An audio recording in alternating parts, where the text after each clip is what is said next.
Right, now today we're talking about a very important subject in the country, and it has been a part of discourse for several weeks. That is the voice of women, or the third gender rule. You've heard about it, you've probably been talking about it as well. And also very important is about Parliament as well. There's always been a focus in this country. Of course, they're a very important arm of government. And so this week is also the Parliament Outreach Week. And so we're going to be dealing with two subjects today. One about the women's voice, and we're also going to find out what is this Parliament Outreach Week. And to help us discuss that is Gladys Wanga. She's a county women representative of Homabay County, and Priscilla Nyokabi, who is a county women representative of Nyeri County. They're joining Mutegi Njau. If you want to join in the conversation, you have questions and comments and views on the same, the SMS platform is 22422. That number again, 22422. Mutegi. Welcome, ladies. I've not had any other time when we talk about Outreach Week for Parliament, because there is public gallery and the speaker's gallery where people want to come to see members debating. Why do you need an Outreach Week? Mutegi, you know, relationships between parliaments and the people world over is really a love-hate type relationship, and the Kenyan Parliament, I don't think, is an exception.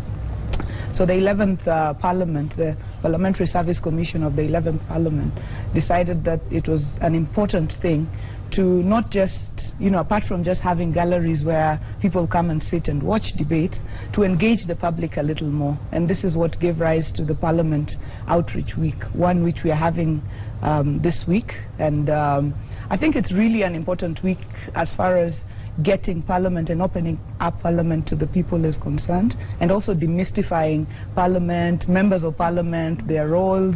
Are they really the greedy people who the public think, or, you know, when you meet them one-on-one, then you see whether that really is the case. So today we have a public lecture at Kenyatta University, which I believe will be aired live by Citizen later on. Tomorrow we launch the Center for Parliamentary Studies in Karen. On Thursday, we have an exciting morning where team of Bunge netball, where I am also a player, Bunge football, you know, captained by the Speaker of the National Assembly and the Speaker of the Senate, take on Nairobi City County MCA teams, and that would be an interesting thing. And then on Friday, Parliament is open to the public. They can come in.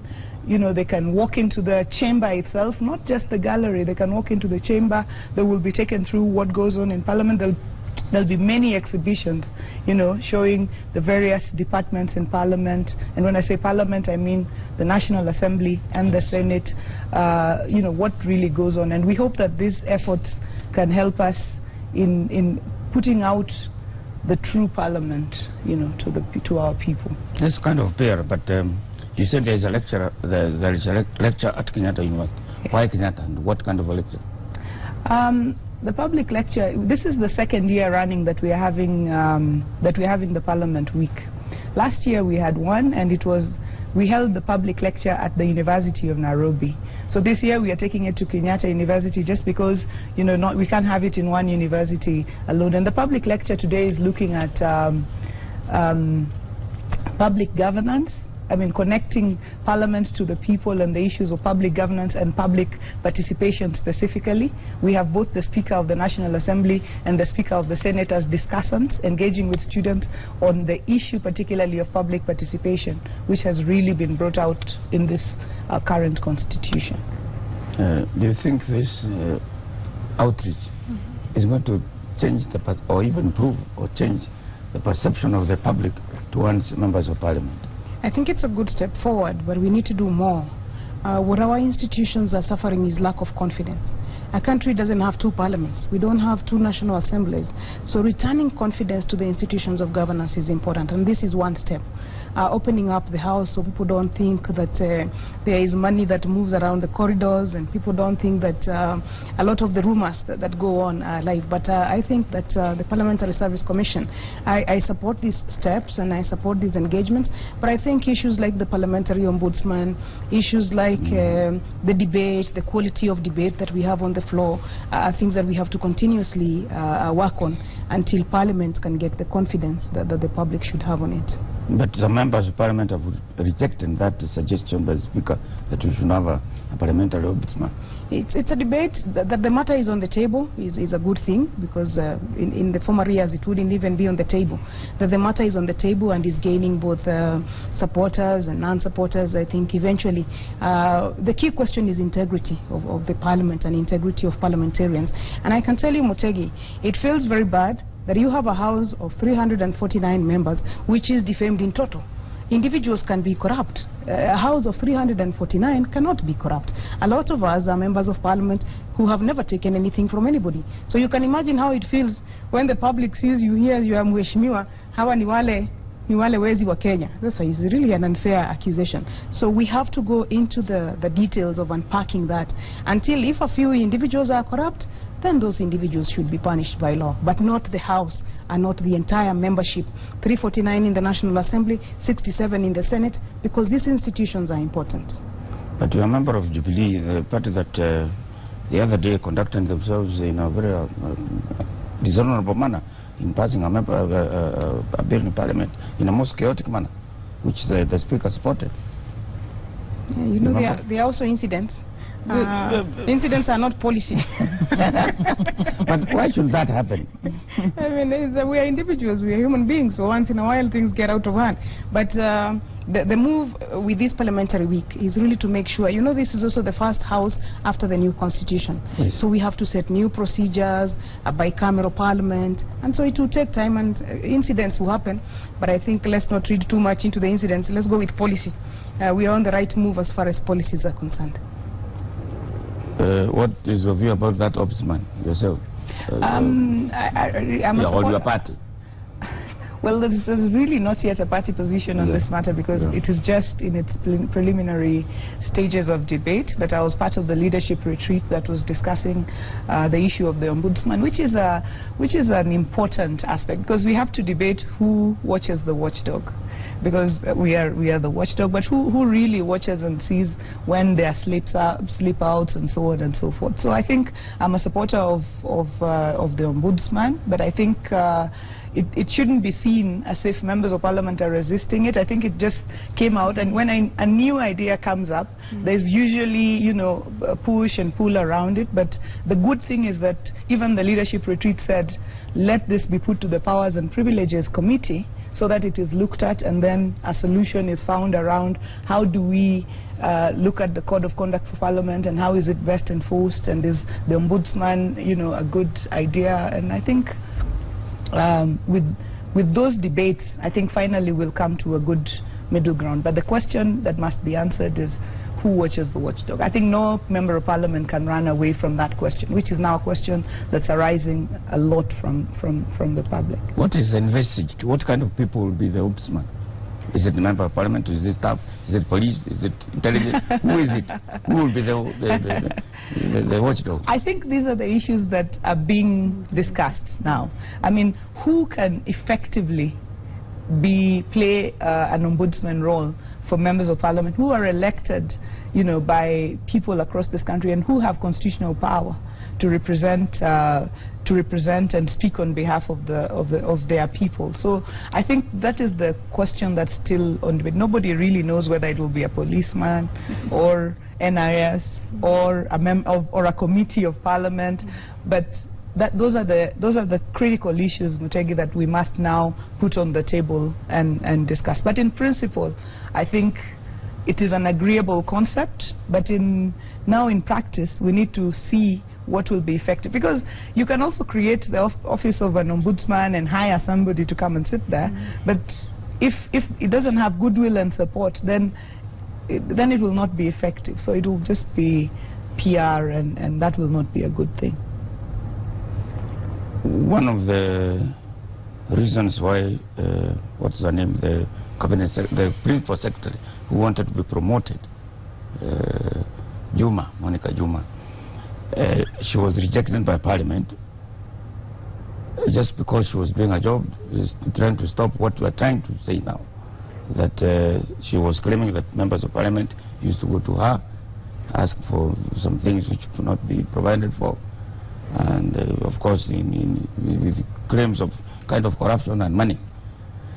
Now, with that kind of parliament, how do you expect to support an ombudsman?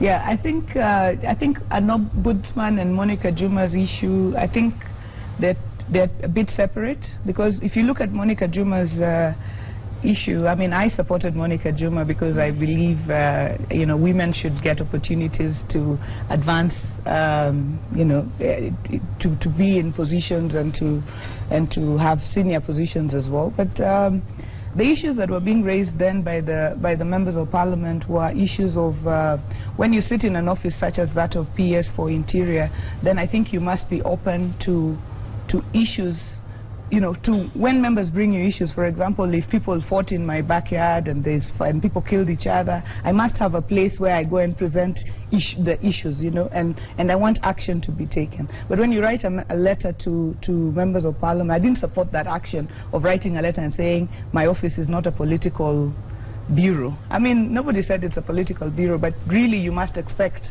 that you will receive members of parliament, listen to their issues, because these are the representatives of the people. You don't expect that all the people of Homabay will come to your office and tell you their issues, or you expect to find all the issues through the chain of command and county commissioners and so on.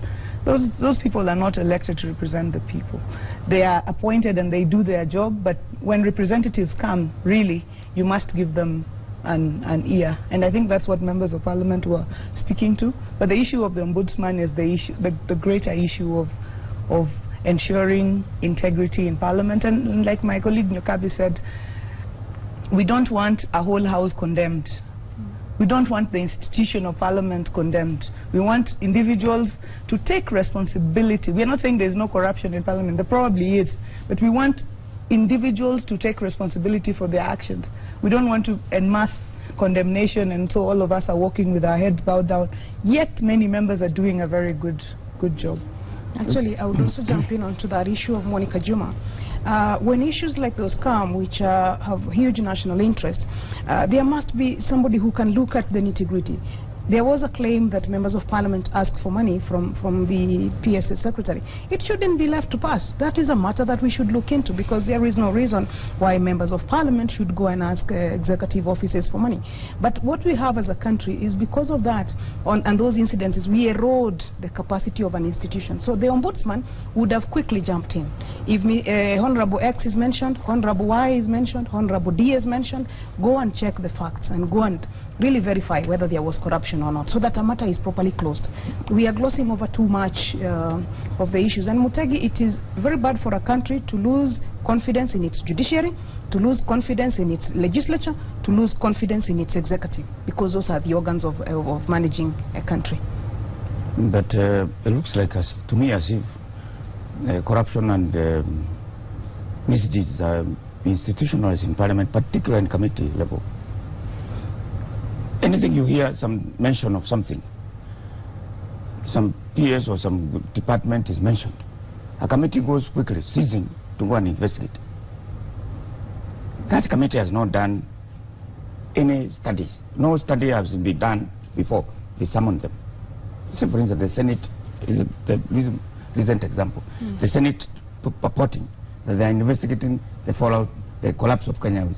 No research, no data is collected to find out how it did. Then the Senate go and pretend they are going to ask questions and get to know the nitty-gritty of how Kenyawis collapsed. The same thing is repeated in parliamentary and National Assembly committees. And most of these things, according to the public perception, may be wrong, is that they want to do that forensically. That they're not really interested. They want to see the chiefs there, so that now they can be told, let's listen. Yes? That is what has happened with Parliament. But you have to look at the Constitution, Mutegi. If Kenya Airways is collapsing, and Kenya Airways attracts losses of 25 billion, the country must receive that information with shock. But not from the Senate. Let me tell you, Mutegi, we do not have any other institution given constitutional powers to even summon the members of Kenya Airways to come and explain what happened. Only Parliament has that power. So that is a constitutional power. I personally wouldn't blame Parliament for doing that. You have a good point on expertise, on research, and that is why we are having even the Parliamentary Institute now. We have strengthened our capacity for research within the National Assembly, and even more important for us as Parliament, we can invite expert bodies. Parliament can invite auditors. No, to me, it is not a question of can. It usually Parliament does, actually. must. Before you go asking questions, you must have the figures. But we must start the hearing first. We start the hearing, and then we invite everybody else who needs to come and give more information in the hearing. The rumors of rent seeking, we also hear them like everybody else. All of us sit in committees, you pass a report, you wake up in the morning, you read in the newspaper that money was passing around. You had no idea, you didn't see anything. It is not why is it that committees, two committees can investigate one thing? That is a jurisdictional problem. It is not a problem of corruption sometimes.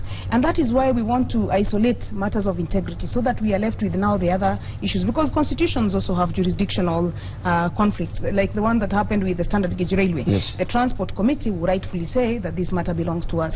And the Public Investments Committee would also rightfully say, because it's an investment matter with an international loan. But what the Speaker does, and that is why we have a Speaker with a lot of power to make decisions, is say who comes in when. I think Transport should come in when the matter is active, and then PIC can come in on post-mortem. But let me tell you, Motegi, if we had a parliament where those are the issues, that would be a very good parliament. But now we have a parliament where everybody thinks the reason why the two committees are in it is because they are trying to get some money. That is not the case all the time. And these matters of the parliamentary week, that is what we try to demystify. There is no money that passes through our corridors. We sit there, we try to look at the issues of the country. Even the teachers' debate, everybody felt at some point in time that maybe the Speaker should have convened us so that we have light and we have a little bit more debate on the matter of the teachers' salary. People think there's not, you don't shed light, is darkness. No. They must believe. They must believe by shedding light. When they came to investigate Westgate, a member of Parliament came here who was in that committee, in this same studio, and said money exchange funds. That's why the recommendations of that committee that investigated what happened in Westgate was thrown out by Parliament. How do you account for that? Well, I think, and this is, we're just coming back to the issue of institutional versus individual integrity and image and so on. If an individual member... It is a committee, not an individual. It was a committee that investigated with... But the one who came to the studio.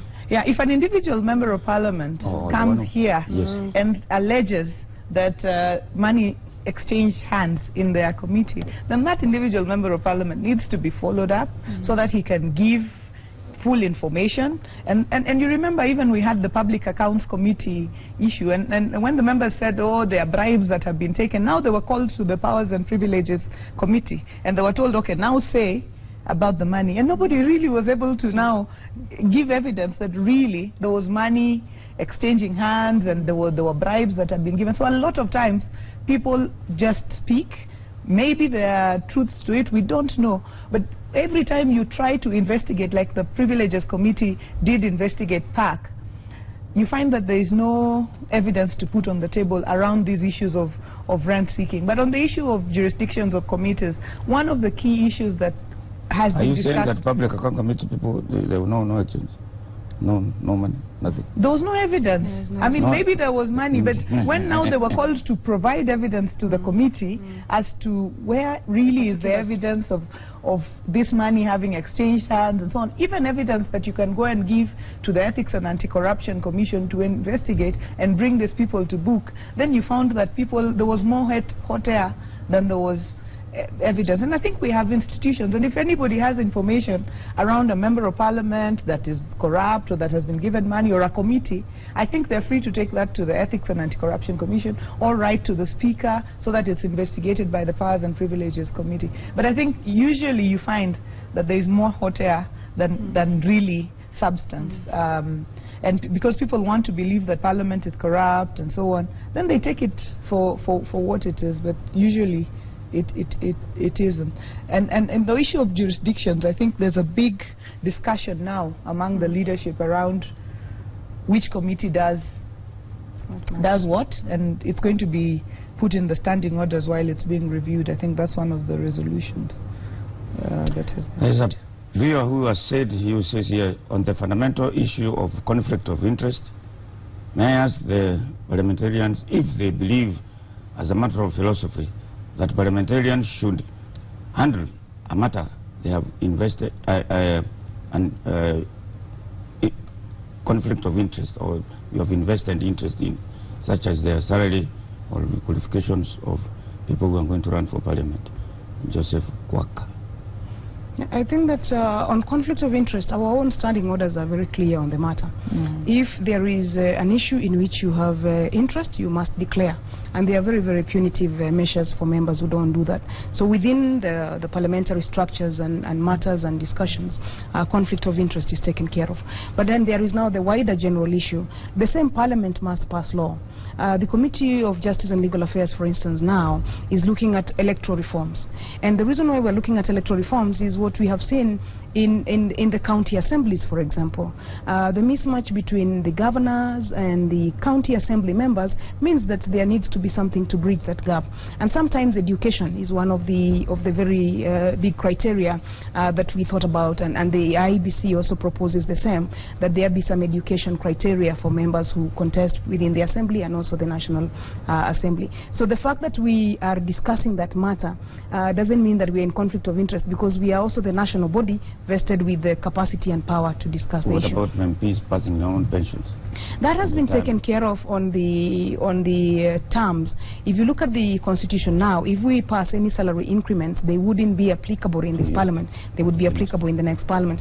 But then questions like pension, some of them are long-standing questions, and now we have questions of transition from the old constitution to the new constitution. So I think this parliament has no choice but to look at some of the transition issues that are arising. But I think that we are coming back to this last question of confidence in the institutions of parliament.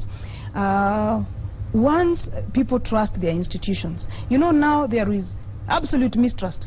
Even if we say something right, I think the next day to be received wrongly. Whatever we do now would never be believed. Even if we were to set pensions, not just of ourselves, but of a lot of other public officers, that would still be taken with mistrust. And these parliamentary weeks and engagements are what we are seeking to do, so that people return trust to an institution. If individuals are wrong, if individuals are greedy, if individuals are corrupt, isolate that from what the institution does.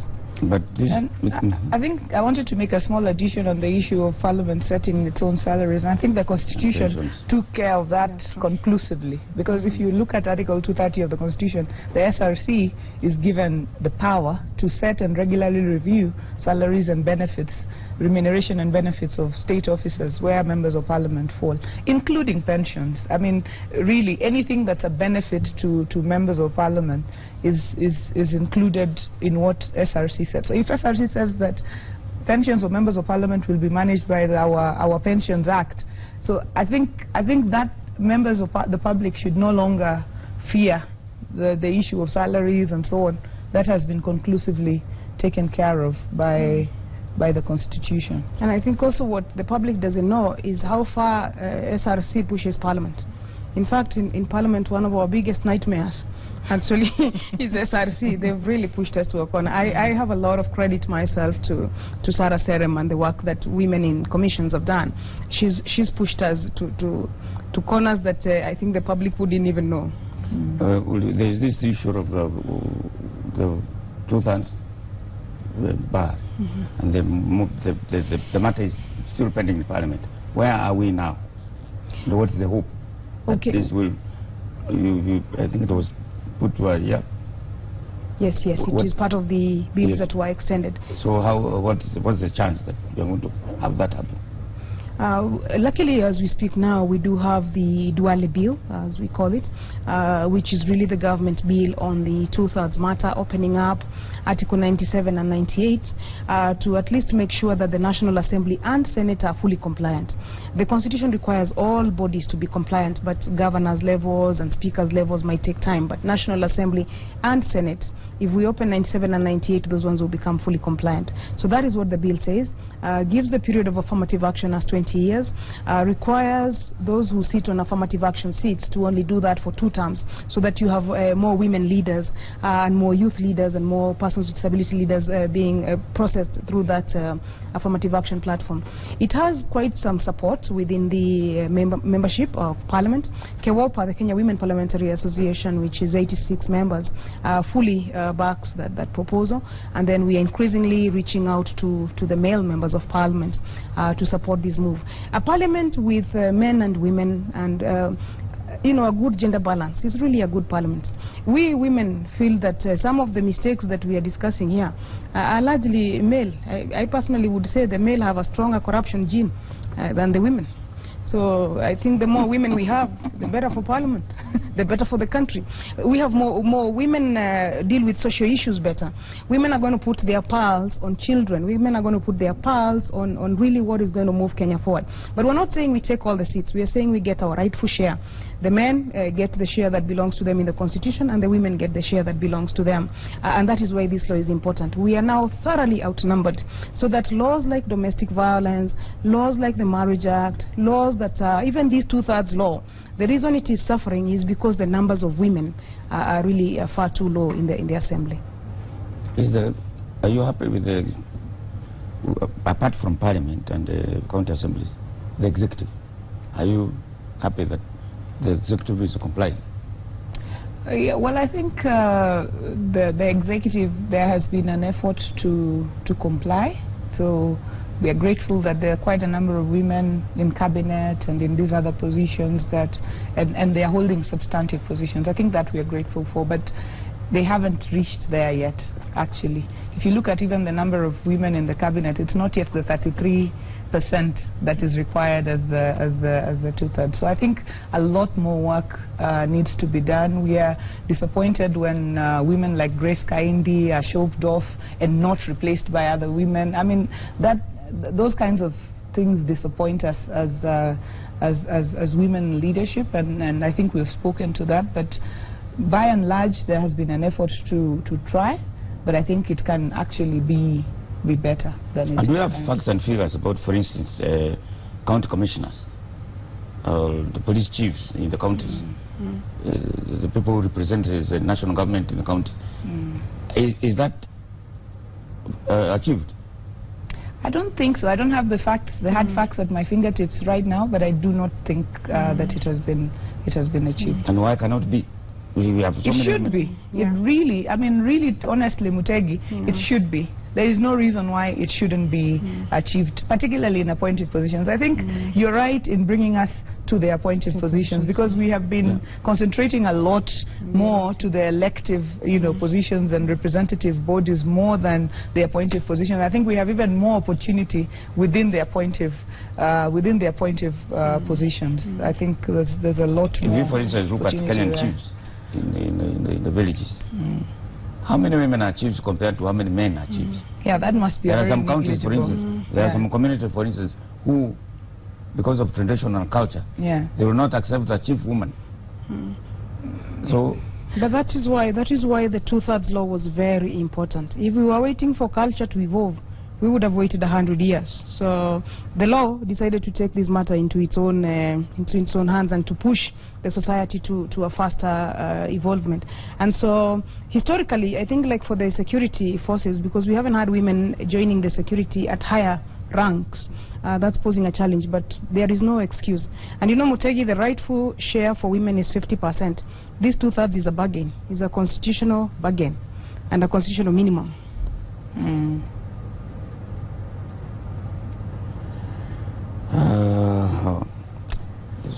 Somebody's calling you in pigs.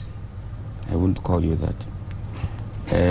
They are saying members of Parliament circumvented SRC by giving themselves hefty allowances, which make them highest paid in the world. I don't know whether that's true, according to somebody from Voi.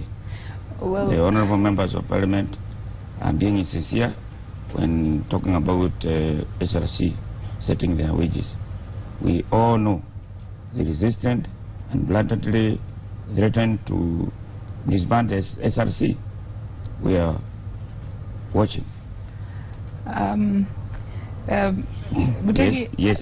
Because I sit in the Parliamentary Service Commission and I dealt a lot with the issue of negotiating with SRC. I think sweeping statements such as we are the highest paid in the world, I think those are just sweeping statements, and these are the kinds of misconceptions that we want to be able to correct, because to be honest, we are not the highest paid in the world, and to be honest, there is no point in time to which the Parliamentary Service Commission or members of Parliament circumvent SRC. Everything that is paid to a member of Parliament is paid because SRC has issued a circular to that effect, and I think that is the truth.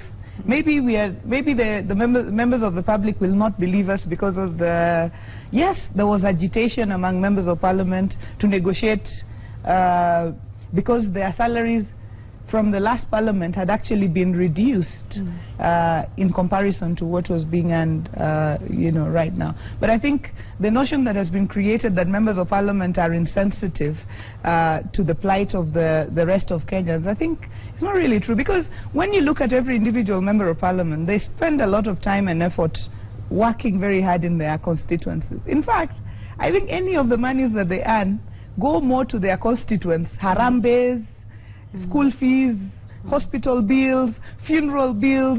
That's most of it. I can tell you as Member of Parliament for Homabay County that I barely just have enough to pay for my children's school fees and buy food in my house. The rest of the money that I get in a small way will always go to my constituency, as I do Harambes there, as I address all manner of things that my constituents have. So I think this matter must be looked at in a balanced manner.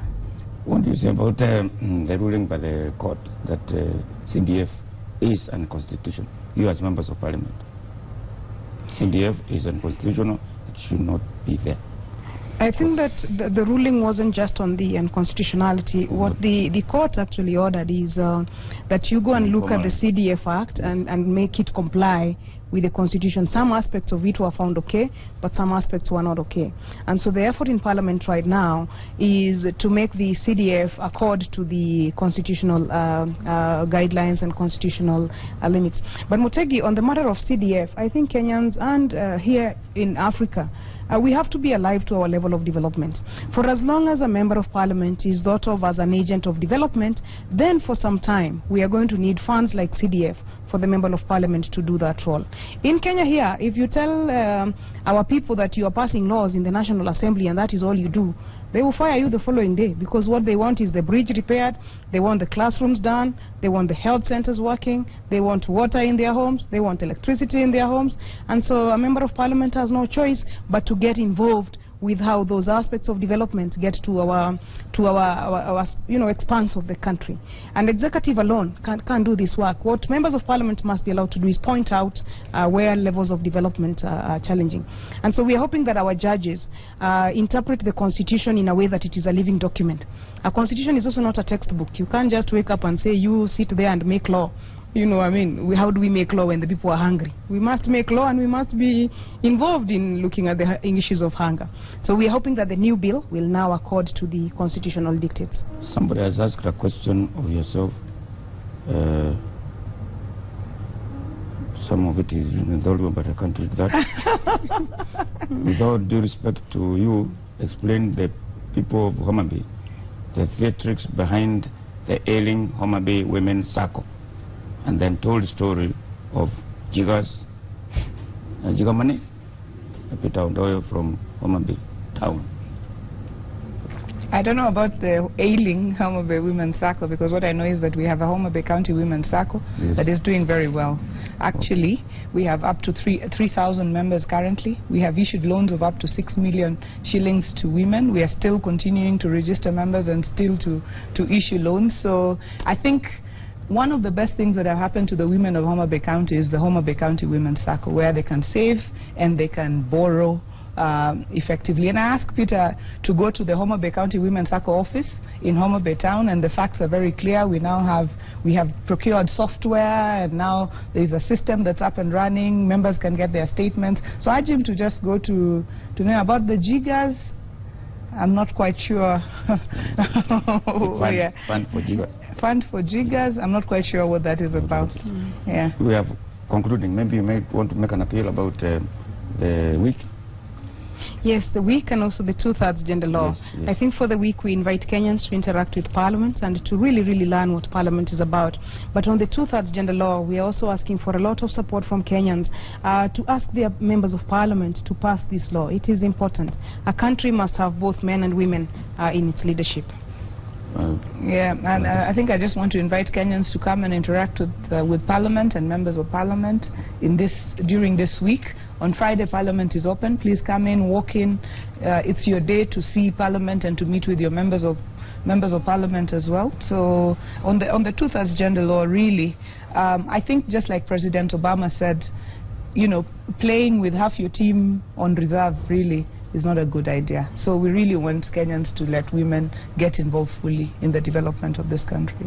Let me use your platform to just say hello, because my parents, I'm sure, are watching, and many Nyeri people. Allow me to greet the Nyerians this morning and to hope that they also make their assembly as vibrant as what we have in the National Assembly. Thank you. Thank you very much, ladies. And that's all we have time for this morning.